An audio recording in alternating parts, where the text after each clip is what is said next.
of the On the Mic podcast. And as he just said, as we were getting it started, we live the dream. Well, he lives the dream. I'm trying to live the dream. He is all over the combat sports world, and we may have to dive into the WWE now, but you can hear him on Sirius XM. You can hear him on ESPN, on Fight Night broadcast. You can follow him on Twitter at Dean Thomas. He literally does anything and everything that gets him a well-deserved spotlight, and UFC 287 week is here. There was no one better for me to talk to. Coach, sir, Dean Thomas, how are you? How do you call somebody a whore without calling them a whore? I think I just did that. Yeah, I mean, sure. But like a professional whore. Like, you know, street whores look at you and go, damn, I wish I had his hustle. Yeah, I think that might be a little more accurate, but for sure, we are. Well, listen, we just trying to do the best we can with what we got, right? So, like, that's where I'm at with mine. Absolutely, and you do a great job with everything that you do, and I'm not just saying that. I tell you that every single time we talk. I'll start with the big news.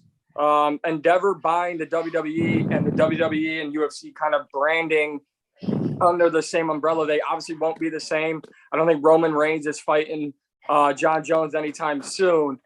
But I think from a business perspective, things could change a little bit. I think people online kind of have the wrong idea of what this so-called merger will be. For you, what's the biggest takeaway for the WWE and UFC all being under Endeavor? I mean, really, it just kind of blurs the lines a little more in terms of how we perceive which each organization is and how. But at the end of the day, the fan base isn't that far removed, and there are positives about what the fan bases want from both of the different organizations in terms of MMA fans. Really, at its core, want to be WWE fans. They want to be able to trash talk without it being real. Like, that's why Colby Covington has been so beloved, like, because they want that. Like, I think the days of the purist where it was like real martial arts, there's still a lot of purists like myself, but at the end of the day, like, people want entertainment. And what the WWE brings to the UFC is that entertainment aspect of where people can talk trash and taunt each other and get away with it and feel good about themselves for doing it. And that's what they want. And on the other side, WWE fans get the authenticity of the UFC and that realism. So as in terms of like branding and marketing, like, they're all going to benefit from that. But in terms of the creativity and the way the businesses are run, I don't think that anything's going to change. I think now we can just perceive both of the organizations in a different way in which benefits both of the organizations. I think for me, it's more so what it does to the WWE, not the UFC. I see a lot of MMA fans going, well, why would anyone want to get involved with fake fighting and blah, blah, blah. I think for me, it's, I grew up in like the Attitude Era of WWE where DX was saying stuff. They were using some crazy language back in the day. And sometimes I'll throw on Peacock and I'll watch old school Monday Night Raw. I'm like, they got away with saying that when I was 6 years old. Okay. And I'm not saying they're going to go back there because it's 2023 and nobody wants to get canceled these days. But I do think, their business kind of format has shifted to, it should shift to not cater to the children anymore. I know after a while, they really started going to a place where they wanted to cater to, children and the parent market. For me, I think there's a lot better kind of focus now, hopefully, on the adult crowd that they have, but that's neither here or there. I'm interested to see. The other question I have for you, though, is because you're a good friend of his. Dana White and Vince McMahon will now kind of be amongst each other in this pairing. Do you think they'll ever work together? I know at times it wasn't always the best. I know once Ronda went over there, it was a little better. We saw Dana at an event, I believe WrestleMania, when Ronda was there. What do you think will happen with the kind of merger between Dana White and Vince McMahon? I mean, they're going to stay out of each other's way at the core of it. I think that, they're not going to step on each other's toes. I think they know that right now that, you're going to do your business, I'm going to do mine, and we just going to see what happens, within the way this works. But I don't think there's going to be any beef because the one thing that they have in common is that they like to be successful and they like to make money. And beef never really solves that. So I think that they're going to stay out of each other's way. There ain't going to be no beef between them two. They're going to make it work and they're going to make some bread together. I think that's the reality of it.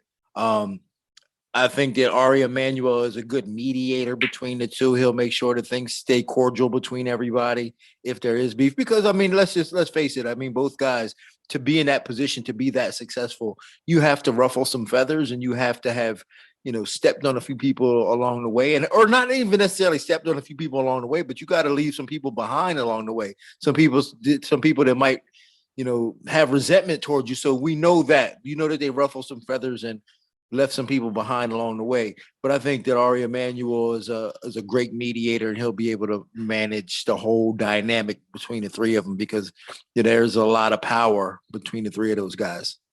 Well, you're good friends with him. When's Dean Thomas debuting in WWE? Well, I already got my character. You know what I'm saying? I've been playing Nestle Snipes for a long time. So if y'all want me to break out Nestle, all y'all gotta do is say the word. Give me a mic. Listen, if KSI can show up in a prime mascot outfit at WrestleMania this past weekend, I think we can get some Nestle Snipes in there. I'm all for that. Yeah, I mean, it's all good fun. I mean, at the end of the day, like I said, I think that a lot of people want to just have that fun. A lot of people love the fun of trash talk, and it's weird the rules that we play, because as we see, like in college basketball right now, like yes, Angel Reese is getting in trouble for a little taunting, but because she doesn't fit in what I call the Power Five. The Power Five being white, Christian, male, straight, powerful, rich rather. So when you don't fit in that Power Five and you go against the rules, it's not okay. But when you fit in that Power Five, you can almost trash talk, do what you want, say what you want, and it's all good. So we just live in that world, and I think that for the WWE and the UFC, like that's the Power Five market. So that's why that's the Power Five market. And and I'm not hating. That's just the way it is. Like if you don't believe that or respect that, then you're gonna be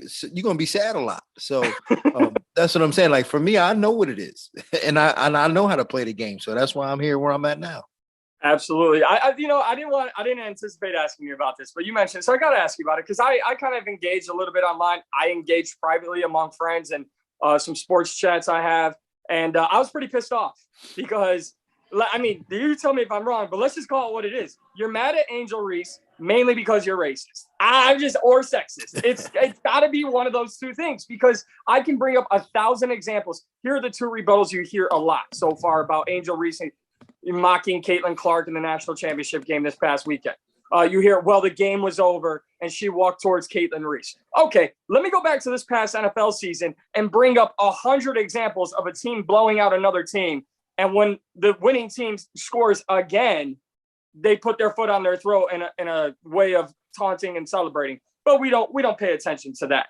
Also, how many times have these people watched college basketball this year? Because it's okay when Caitlin Clark does it when they're up 15. When she's mouthing on camera, you're down 15, shut up. All that's okay, but Angel Reese does it. So am I off? No, you're not off. And like I said, it's a subconscious. I hate using the word racism because people are so turned off by the word racism. So maybe I'll use the word bias, right? So because that's a little less offensive, but it's really racism. And I hate to use the term racism because whenever you accuse somebody of racism, they think you're referring back to, burning crosses in somebody's yard or wearing a hood. And that's not really what I'm saying. What I'm saying is it is racism. I think Wallow said it best on his show. Wallow said, that Caitlin Clark has the complexion for connection. And that's what it comes down to sometimes. It's like when it's time to choose a side, when it's time to have a connection, whether we like it or not, we are going to connect with those that look like us more, those that we can relate to more. And the ones that have the most power are part of that Power Five. Caitlin Clark connects better with white people, and white people make the rules. Like rich, powerful, straight Christian white men make the rules. They say what's okay and they say what's not okay.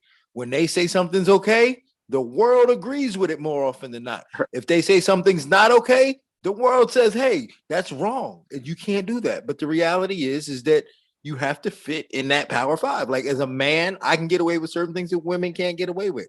As a black man, I can't get away with certain things that white men can get away with. If I got money, I can get away with things that poor people can't get away with.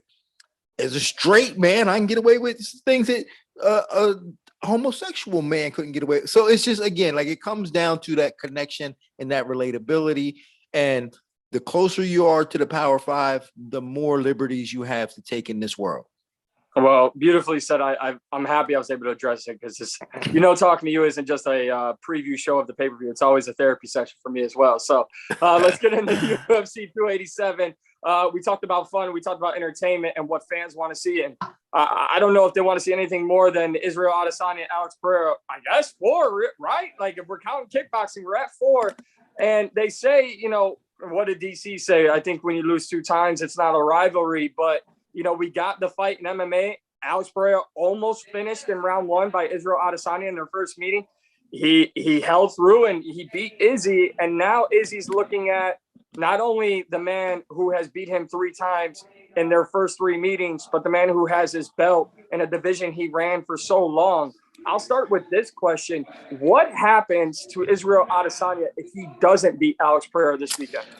I mean, this is a crazy spot for Izzy to be, and this is a spot that, and this is the only reason why it makes this a rivalry, is because we never thought Izzy would be in this spot. But he finds himself in a spot against a guy who many people don't even believe is the second best guy in the division. He just can beat Izzy, right? So this is a hard spot for Izzy to be in. If Izzy does not win on Saturday night, he has to admit that Alex is better. And I think that's the worst part for him, because that's not saying he can't get the belt back, because I believe that no matter what, I think Alex moves up in the weight division. I think he's tired of making 185 anyway. But I think the hard part for Izzy is having to admit that this guy is better than him. Here's Izzy.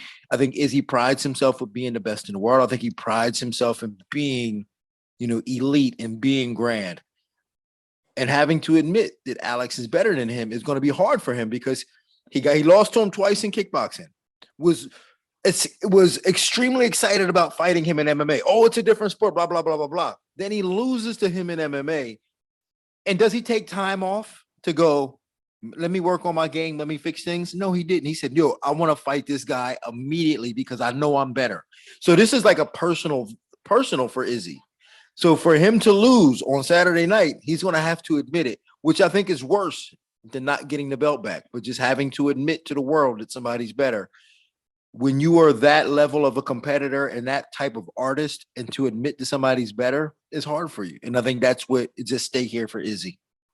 Now, you mentioned something that's probably more dangerous than Alex Pereira's left hook, and that's that personal drive, whether you want to call it motivation or just self-confidence, whatever it is. There's that burn of not being able to admit somebody's better than you. And you being a veteran of the sport, someone who has been inside that cage, why is that the most dangerous thing for Izzy Adesanya in this matchup against Alex Pereira? Because he's driven almost by the wrong thing. I mean, the way you kind of laid it out there, like, it's okay to say Alex Pereira is better. Maybe if he did say that after this past fight, took some time off, then maybe things would be different heading into their rematch inside the UFC octagon. But he's driven, I believe, by the wrong thing, and that's that there's no way this guy is better than me. Why is that dangerous heading into UFC 287? Well, because, now you're looking at a guy where you're fighting for hubris, and hubris is that ego, and you should never fight from a place of ego. If you find yourself fighting from a place of ego, you're going to have problems. And I think, and you're right, I think that's where Izzy is at right now. And this is hard for Izzy, because in the times that they have fought, Izzy has controlled most of the fight. He has been the better fighter for 90% of the time that they've been inside a fight. He's been the better fighter. So we see where it's coming from, but the fact that he can't close is a problem. The fact that he can't get the job done is haunting him. And that type of hubris that is affecting his ego could be, because in the acting world, my acting coach would always say, your ego is not your amigo. And sometimes you have to let that go. And I think the biggest part for him now is the fact that he does have to let it go, but he still has to maintain his spirit to fight. You know that, and that's the one thing that his spirit to fight. That's the one thing that's gotten him this far, but it's also could kill him. So it's a double-edged sword. But on the flip side, let's look at Alex Pereira. This guy has been on the receiving end of a beating for 90 minutes for 90% of the time, and has still maintained his determination and his will to win, to get his hand raised 3 times against this man. So to me, that could also be an issue for him because he knows that maybe I'm not the best fighter in here. Was it luck that got me those wins? I don't know. That's what makes this fight so interesting, because Izzy could be looking at it like, man, this guy got lucky 3 times. Eventually, I have to win. The laws of probability suggest that I have to win at least once. But maybe it's a situation where this guy just has your number. So this fight is very interesting for those different reasons. Technically, if you could break it down in a short form, what does Adesanya have to do to beat Pereira besides avoid that left hook? Well, it's easy to say the left hook and the power of Pereira, but the reality is, like I said, Izzy showed that he's the better fighter. He just has to close. He has to seal the deal. He's got to be able to take advantage of the moments if he can get Alex hurt. And 2 is that he has to do a better job on the ground. He looked atrocious on the ground against Pereira the first time. And I don't know if that was because he wasn't prepared to be on the ground as much as he was and have that much control time, but he looked atrocious. He looked very amateur against Alex, and Alex looked even worse. So, and again, that could be a situation of just not being prepared, not having went through those situations in camp enough, but they both look bad on the ground. And I think that the person who makes the better adjustments on the ground this time should have the advantage. It's going to be a hell of a main event, hell of a rematch, the 4th meeting between the two. And the table setter for that is a man you know quite well, probably both men you know very well, Gilbert Burns, Jorge Masvidal. And interesting, during the countdown show and during an interview with ESPN, Jorge Masvidal, who put on a hell of a game-bred boxing event this past weekend in Milwaukee. That was a great card. But he's mentioned something that is very, I don't know, very kind of flag raising for me. He mentioned, hey, if I don't get a win against Gilbert, this might just be the last one. I mean, he's been in this sport for so long. I don't think anyone would be mad at him for walking away. But is this the wrong mindset to come into against a fight like this? I mean, it is the wrong mindset for most fighters, but for Masvidal, I don't think so. I think Masvidal, he's a guy who has always been one of the better guys in the room. He's extremely honest, and he got his flowers. 2019, he got his flowers, and he's been riding on that for a long time, and he deserved them. He deserved his flowers, and I'm happy for him. If he were to walk away, I would certainly take my hat off to him. But listen, he, like you said, he put on that game bred boxing for it, and that was fantastic, and I loved it. And I'm like, man, if he walks away, just keep giving us that, right? I think that's where you're at right now. This is a tough fight for him, regardless of whether he's motivated or not. But he is a dog. He's always a fighter. He's a fighter at heart. I don't think he'll turn down a fight. I think that's why he found himself in this situation. But I don't know if he has the drive left in him or the competitive spirit left in him to really want to dig deep and win this fight. So for that reason, I don't really give him much of a chance. But he got his flowers, man. So, like, at the end of the day, a lot of fighters don't get their flowers. They would have to retire and live a lonely existence. But Masvidal got his flowers. He's made plenty of money. He's famous, one of the most famous fighters in the world. He's a damn good fighter. He's done so much. What more do you want from the man? I agree. And I think, for me, and I kind of have to be cautious in how I word this. But when I look at a guy like Masvidal, who did get his flowers in 2019, and I wouldn't say he's holding on to it. He's just kind of just continuing to live in the spotlight that he finally was well deserving and he got. You look at a guy like a Conor McGregor, because people have this, I would almost say, false hope that because he was so unstoppable in the beginning of his journey and he became the first ever two division champ and all this, there's that kind of aura of, once they're back, they're back. And once they're competing, they're going to be who they've always been. But this sport ages people so much differently than any other sport. Tom Brady can always be Tom Brady which is why he threw a football at the quarterback position until he was 45 years old. Why do you, as someone who has spent their entire life in this sport, why do you think fans should kind of change their mindset and kind of approach when looking at a guy, instead of going, oh, he's at the end of his career, he's done, and he's not the same Masvidal? Like, it's okay to not be the same as you once were. You broke up a little bit on me on there, but I think I got the. Yeah, that's a weird thing with MMA, is it, or combat sports in general, because we also do it in boxing too, where we like to live in the past, and we see, these guys trying to take advantage of Floyd Mayweather now because, oh, he's not the best. He could be, like, Floyd's 46 years old. And we also see it with Logan Paul calling out Nate Diaz just recently. Oh, he's ducking me. He's running. I'm like, Nate is old, man. Like, Nate retired from the UFC to try to cash in. And you got these 27-year-old guys, 24-year-old guys calling out these 35 to 45-year-old men, and it's unfair because of what they did in the past. And we are trying to cherry pick. These young guys are trying to cherry pick off the older guys and go, okay, now that you're old, let me attack you.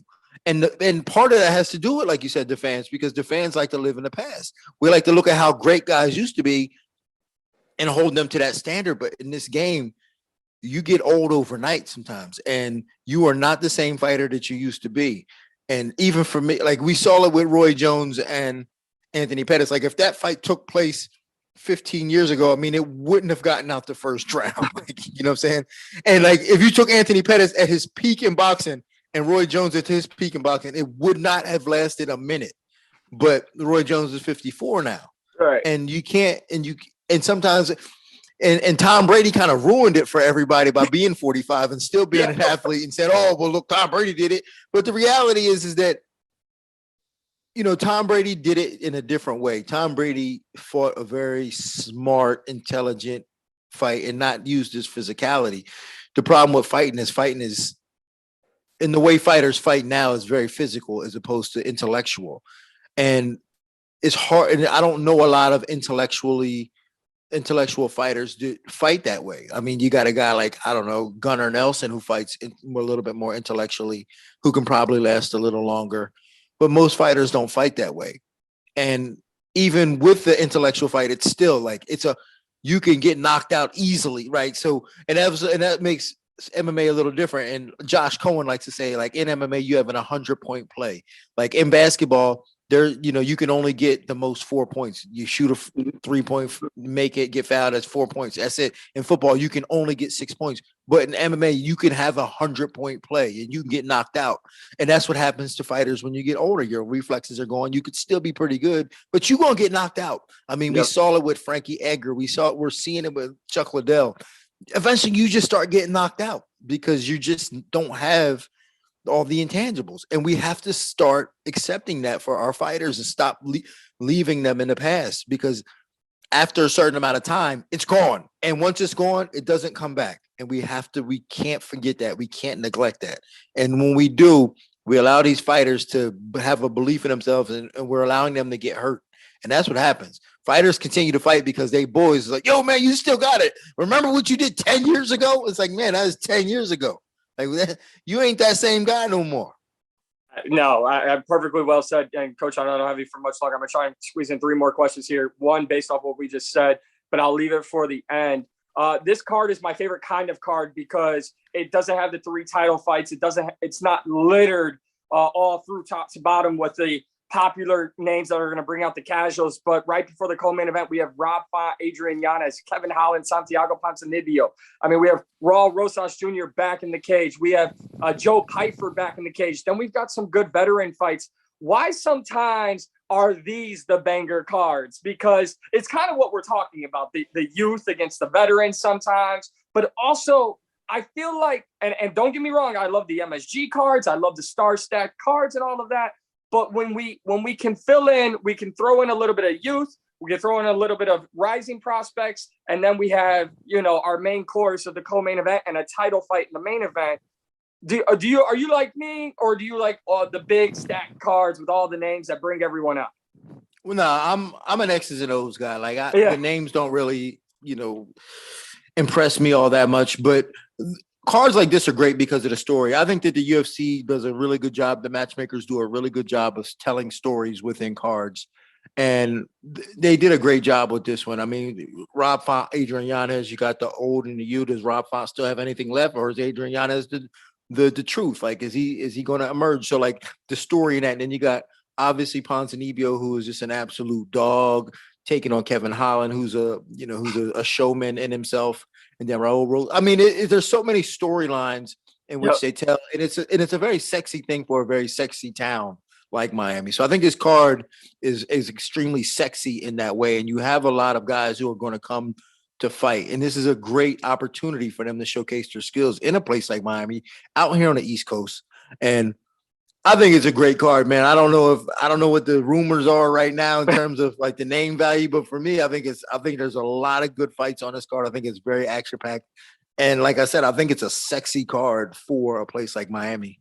I might be selfish because I'm a guy who enjoys the pay-per-view cards by going out, local establishments. And these cards don't bring out all the casuals. So it's a lot easier to hear. Not everybody's bumping into each other. I can sit down, eat, drink, enjoy my fights rather than everyone being shoulder to shoulder when a guy like John Jones is fighting and all that. But we kind of want to turn the clock, looking at the co-main event, turn the clock back to last month. And we saw Leon Edwards defeat Kamaru Usman again. That rivalry is pretty much done. I know the UFC said, they're working on, or the rumors are the UFC is working on Colby Covington again. Dana said he's earned it. A lot of people disagree, mainly Bilal Muhammad. It's hard to argue with him there. Just without knowing who's going to win this weekend at UFC 287, and if Gilbert Burns does beat Jorge Masvidal in impressive fashion, who should fight Leon Edwards next for the welterweight title? I mean, who should fight him based on merit should be Bilal Muhammad. But we all know what I said in the beginning, the Power Five. Yeah. White, male, rich, straight, and what was the other one? I forgot. But, it slipped my mind right now. It's something I made up and I can't remember. But really, that's at the end of the day, like, that's kind of what happens. And it's okay. It's fine. It's okay. Right. Like, it's okay. That's right now in the UFC, that's a demographic that the UFC doesn't have right now as champion. I mean, let's run down the champions. Look at it. If flyweight, you have a Mexican. At bantamweight, you have a brother. I'm sorry if you can hear that. At bantamweight, you have a brother who half the time represents Jamaica. At featherweight, we have an Australian. At lightweight, we have a Russian. At welterweight, we have an Englishman. At middleweight, we have, what I'm saying?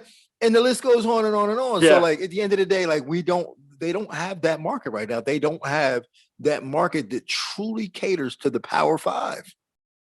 And that's an important demographic for the UFC, And again, like I said, every time we talk about race and all that, people always, he's race baiting, he's separating, hating, and I kind of take offense to that. You know why? Because I grew up around white people where I wasn't black enough, and I grew up around all white people, and I had to cater to white people, and for somebody to probably, he's race baiting, he's putting out hate messages. It really is kind of offensive to me because I have probably the most diverse group of friends and people in my life than anybody. And so the people who are saying that probably don't even know black people. So, like, and I just wanted to clarify that because I'm sure that when people hear this, they're like, he's race baiting and he's, trying to put out hate into the world. I'm like, you have no idea what my life is like.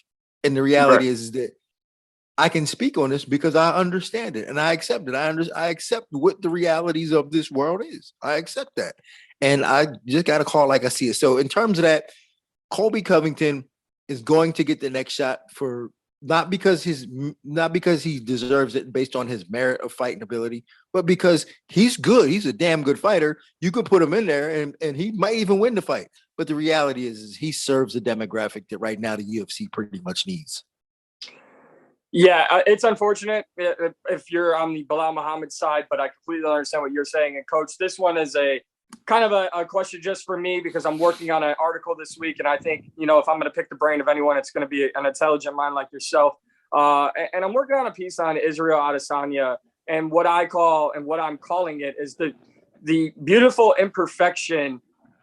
And really, that, I mean, just Israel Adesanya and the beautiful imperfection, because there's so many times that we look at this sport and we talk about the greats and they weren't perfect. And we talked about not being the same fighter. And I don't think Izzy's at that level yet. But we talked about being driven by ego in this Alex Pereira rematch and the fourth time they're fighting. No matter win or lose, Izzy has 2 losses on his resume currently. And just a couple of weeks ago, Joe Rogan, not that this is a title, but Joe Rogan called him probably the coolest guy in the entire UFC. He brings another complete fan base into it. He is a African-American who loves anime. That's giving anime fans a reason to watch the UFC. And so I want to move away from this sport just being defined by paper records, or records on paper, I should say. And I think there's a beauty in not being perfect in this sport. What are your thoughts on that? Yeah, and you're right about that. It's not about being perfect. It's about being relatable. And so there are a couple of things that make fighters relatable. One, the most important thing that makes fighters relatable to people is violence, because MMA and the UFC, it targets that dark place in our psyche to do damage. Like, because we're pissed off at the world. Like, we hate the world. Like, no one really likes the world all the time. So like, by watching the UFC, we can subconsciously like release that dark portion of our psyche. So violence is the number one thing. This is why Justin Gaethje, why Poirier, why all these violent type fighters are, fan favorites, and they don't say much. They don't have to turn on an act because they are extremely violent. They have the durability to go out there, take punishment, and deliver more. It takes a special person to do that. But violence is the number one thing that makes you relatable. Number 2, what makes you relatable is, and now we're talking about those other intangibles, right? Like nationality and where you're from. But like you said, not being perfect makes us relatable, because no one is perfect. And when you can go out there and put your balls on the line the way some of these fighters do and lose and accept it, it makes you relatable and it makes you likable. And that's one of the things that can make some of these fighters likable, is when they lose. Like Tyron Woodley, when he was champ, everyone hated him. Now that he's lost, people like him. They're like, because he was a champ and they thought he was cocky. But now that he lost, everybody's like, that's my guy right there. You was the man, champ. You was the man, champ, because it makes you relatable. So the fact that you're not perfect makes you relatable. So embrace your imperfections, because everybody has them.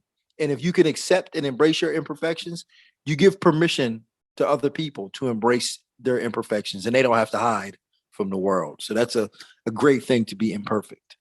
Well, I appreciate your time as always, Coach. Thank you so much for hanging out with me, previewing UFC 287. You can hear Dean Thomas on Sirius XM channel 156 throughout the week. You can see him on the ESPN broadcast. Will you be in Miami this weekend?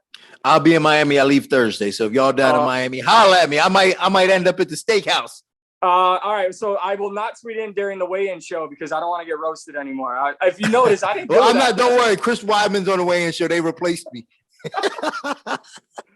Coach, you guys are doing fantastic work at SiriusXM. You do fantastic work on the broadcast, and everywhere you go, you're doing fantastic work. And I know how busy you are, and it means the world to me that you make time for me. So thank you so much.